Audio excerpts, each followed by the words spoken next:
ಹಬ್ಬ ದಸರಾಗೆ ಭರದ ಸಿದ್ಧತೆ ನಡೀತಾ ಇದೆ.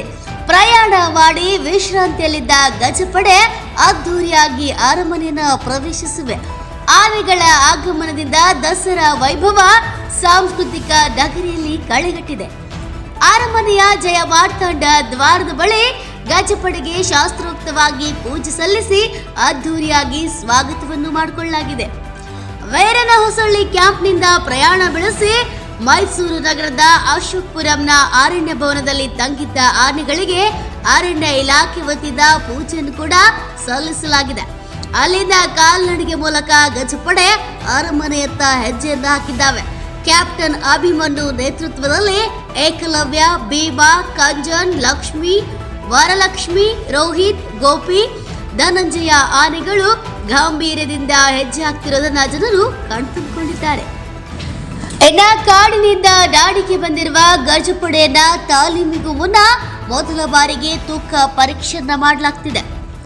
ಆನೆಗಳ ದೈಹಿಕ ಪರೀಕ್ಷೆ ಹಾಗೂ ಅವುಗಳ ಸಾಮರ್ಥ್ಯ ತಿಳಿಯಲು, ಜೊತೆಗೆ ಪ್ರತಿನಿತ್ಯ ಯಾವ ರೀತಿಯ ಆಹಾರ ಕೊಡಬೇಕೆಂತ ತಿಳಿಯಲು ಆನೆಗಳ ತೂಕ ಪರೀಕ್ಷೆಯನ್ನ ಮಾಡಲಾಗ್ತಿದೆ. ಜಂಬೂ ಸವಾರಿ ಮೆರವಣಿಗೆಯ ಹಿಂದಿನ ದಿನ ಮತ್ತೊಮ್ಮೆ ತೂಕ ಪರೀಕ್ಷೆ ಮಾಡಲಾಗ್ತಿದೆ. ಈ ಬಾರಿ ಅಂಬಾರಿ ಹೊರುವ ಅಭಿಮನ್ಯು ಹೆಚ್ಚು ತೂಕ ಇರುವ ಆನೆಯಾಗಿದೆ. ಮೊದಲ ಹಂತದಲ್ಲಿ ಜಂಬೂ ಸವಾರಿ ಕ್ಯಾಪ್ಟನ್ ಅಭಿಮನ್ಯು ನೇತೃತ್ವದಲ್ಲಿ ಒಟ್ಟು 9 ಆನೆಗಳು ಮೈಸೂರಿಗೆ ಆಗಮಿಸಿವೆ. ಅದರಲ್ಲಿ 58 ವರ್ಷದ ಅಭಿಮನ್ಯು 5560 ಕೆಜಿ ತೂಕವನ್ನು ಹೊಂದಿದ್ದಾನೆ. ಅಭಿಮನ್ಯು ನೇತೃತ್ವದ 9 ಗಜಪಡೆಯನ್ನ ಅರಮನೆ, ಕೆಆರ್ ಸರ್ಕಲ್, ಆಯುರ್ವೇದಿಕ್ ವೃತ್ತ, ಸಯ್ಯಾಜಿರಾವ್ ರಸ್ತೆ ಮೂಲಕ ಜಂಬೂ ಸವಾರಿ ಸಾಗುವ ಮಾರ್ಗದಲ್ಲಿ ಪ್ರತಿದಿನ ಬೆಳಿಗ್ಗೆ ಮತ್ತು ಸಂಜೆ ತಾಲೀಮು ನಡೆಸಲಾಗುತ್ತದೆ. ಶುಕ್ರವಾರ ಜಯ ಮಾರ್ತಾಂಡ ದ್ವಾರದ ಬಳಿ ಬೆಳಗ್ಗೆ 10 ರಿಂದ 10:30 ತುಲಾ ಲಗ್ನದಲ್ಲಿ ಗಜಪಡೆಗೆ ಸಾಂಪ್ರದಾಯಿಕ ಪೂಜೆಯನ್ನು ಸಲ್ಲಿಸಿ ಸ್ವಾಗತವನ್ನು ಮಾಡಲಾಗಿದೆ. ಅಕ್ಟೋಬರ್ 12ರ ಜಂಬೂ ಸವಾರಿ ಮೆರವಣಿಗೆ ಮುಗಿಯವರೆಗೂ ಅರಮನೆಯಲ್ಲಿಯೇ ಈ ಗಜಪಡೆ ವಾಸ್ತವ್ಯವನ್ನ ಹೂಡಲಿವೆ. ಅರಮನೆಯಿಂದ ಬನ್ನಿ ಮಂಟಪದವರೆಗೆ ದಸರಾ ಗಜಪಡೆಗಳಿಗೆ ತಾಲೀಮನ್ನ ಆರಂಭಿಸಲಾಗಿದೆ. ಪ್ರತಿನಿತ್ಯ ಬೆಳಿಗ್ಗೆ ಮತ್ತು ಸಂಜೆ ವೇಳೆ ದಸರಾ ಆನೆಗಳು ವಾಕಿಂಗ್ ಮಾಡ್ತವೆ. ಮೊದಲ ಹಂತದಲ್ಲಿ ಕಾಡಿನಿಂದ ಅರಮನೆಗೆ 9 ಆನೆಗಳು ಆಗಮಿಸಿದೆ.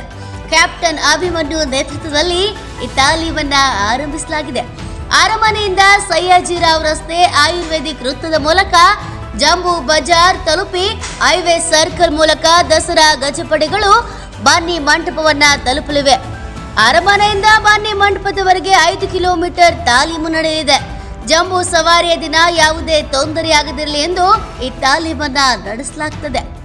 News bureau, NK TV4.